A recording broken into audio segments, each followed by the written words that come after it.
পুরুষের যৌন জীবনটা হচ্ছে একটা ইঞ্জিনের মতো। অতিরিক্ত ব্যবহার করলে, গরম করলে, বেশি হাই টেম্পারেচারে ব্যবহার করলে তাহলে সেটা ক্ষয়ে যায়, ইঞ্জিন নষ্ট হয়ে যায়। আবার যখন ইঞ্জিন ব্যবহার না করা হয় দীর্ঘদিন ধরে, তাহলে মরিচা পড়ে যায়, নষ্ট হয়ে যায় ইঞ্জিন। ঠিক আমাদের যৌন জীবনটা ইঞ্জিনের মতো।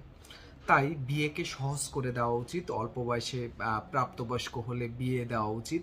এবং যারা দীর্ঘদিন ধরে বিদেশে থাকেন তাদেরও যৌন জীবন অস্বাভাবিক থাকে, নিয়মিত থাকে না।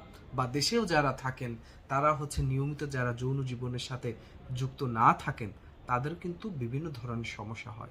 তাই অল্প বয়সে বা মানে বয়সে আপনারা বিয়ে করবেন এবং নিয়মিত আপনার হাজব্যান্ড ওয়াইফের যে সম্পর্কটা সেটা বজায় রাখবেন।